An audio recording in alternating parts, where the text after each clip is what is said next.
ចេញពីតូបលោកមាសវិញអ្នកទាំងអស់គ្នាហ្នឹងហើយហើយមាសថ្ងៃនេះឡើងថ្លៃនៅប្រទេសថៃ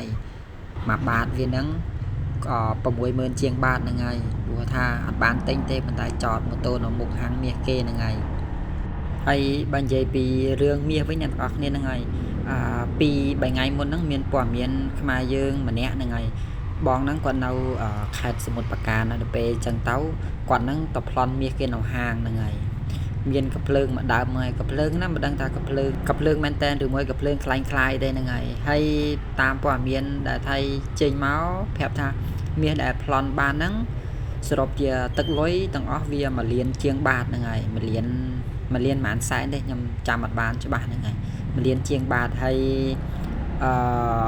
ក្រោយមកព័ត៌មានចេញថាមាសដែលប្លន់បានទៅហ្នឹងអត់បានយកមាសទៅទេហ្នឹងហើយពីព្រោះថាមាសហ្នឹងជ្រុះតាមផ្លូវពេលកំពុងតែធ្វើដំណើររត់គេចហ្នឹងហើយអត់បានមាសទេហ្នឹងហើយប៉ុន្តែខាងហាងមាសហ្នឹងគេប្រាប់ថាគេអត់ទាន់ដឹងថាមាសគេហ្នឹងបាត់ប្រហែលសល់ប្រហែលទេដែលគេទទួលបានមាសវិញហ្នឹង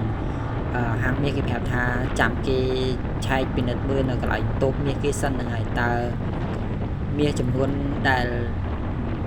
បុរសម្នាក់គាត់ប្លន់ទៅហ្នឹងមិនដឹងថាបានទៅ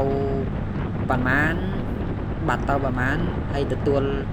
បានមាសឡើងវិញប្រហែលទេហ្នឹងហើយហាងមាសគេចែងមកប្រាប់ថាអត់ទាន់ដឹងឲ្យគេសុំត្រួតពិនិត្យមើលឲ្យច្បាស់ភាសាទៀតសិនហ្នឹងហើយសម្រាប់បុរសម្នាក់ដែលប្លន់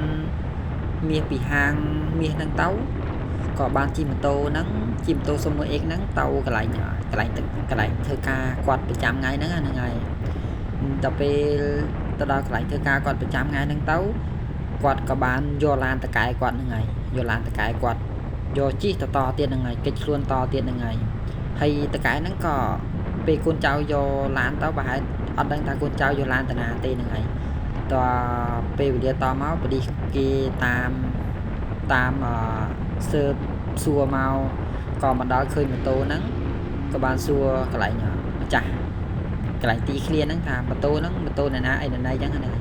ក៏គេសួរចុះសួរឡើងមកមិនដឹងថាបរោះដែលប្លន់មាសគេហ្នឹងគាត់ធ្វើការនៅហ្នឹងហើយគាត់ធ្វើការនៅហ្នឹងដល់ពេលអញ្ចឹងហើយទៅ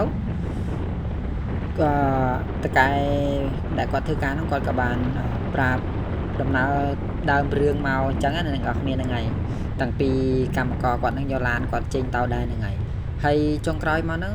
ថ្ងៃនេះថ្ងៃទី21ហើយខ្ញុំក៏អត់ទាន់បានតាមព័ត៌មានតទៀតទេអ្នកនរគ្នាតើបុរសដែលគាត់ប្លន់មាសគេហ្នឹងគាត់បានអីគេបានចាប់គាត់បានខប់គាត់ខ្លួនគាត់បាននៅទេហ្នឹងហើយអត់ទាន់បានដឹងទេចាំមើលមិនមកចាំខ្ញុំយកព័ត៌មានឲ្យបងប្អូនមកមើលភាសាទៀតហ្នឹងហើយប៉ុន្តែខ្ញុំអត់មានបានចេញទីរូបចេញអីពីខាងបុរសដែលគេតាមខាត់ខ្លួនគាត់នឹងទេហ្នឹងហើយបើសិនបងប្អូនចង់ដឹងតើគាត់នឹងឈ្មោះអ្វីបងប្អូនត្រូវតែទៅតាមនៅមើលព័ត៌មានផុសថៃភាសាទៀតហ្នឹងហើយប៉ុសណាក៏បានហ្នឹងហើយប៉ុសលេខ7ប៉ុសលេខ3ប៉ុសអាមេរិកប៉ុសអីមានទាំងអស់ហ្នឹងហើយសម្រាប់ព័ត៌មាននេះហ្នឹងហើយអូខេក៏សម្រាប់ខ្ញុំវិញធ្វើដំណើរតទៅកន្លែងធ្វើការហ្នឹងហើយទៅមើលស្រះទឹកផុសខ្ញុំមើលថែនេះឥឡូវហ្នឹងនិយាយពីស្លឹកឈើជ្រុះហ្នឹងហើយអូខេមើលទេសភាពតាមដងផ្លូវអ្នកនរគ្នាហ្នឹងហើយ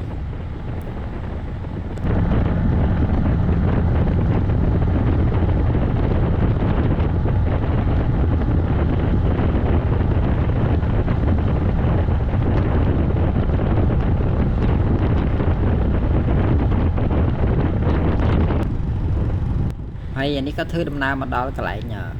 ផ្ទះហ្នឹងហើយខ្មែរយើងគេហៅផ្ទះច្រើនខ្នងអញ្ចឹងគេហៅដូចជាបុរីឬមួយហៅមិនទេខ្ញុំក៏អត់សូវដឹងដែរបើថាសិនថៃអញ្ចឹងគេហៅหมู่บ้านហ្នឹងហើយหมู่บ้านដូចផ្ទះមានច្រើនខ្នងអញ្ចឹងនៅហ្នឹងហើយនេះយើងក៏មកដល់កន្លែងសម្អាតស្រះទឹកហើយហ្នឹងហើយស្រះទឹករបស់យើងនៅខាងឆ្វេងដៃអ្នកនរគ្នាហ្នឹងហើយស្រះទឹកអត់ធំប្រហែលទេមកល្មមហ្នឹងហើយក៏ជួបគ្នាវីដេអូក្រោយអ្នកនរគ្នាហ្នឹងហើយបាយបាយ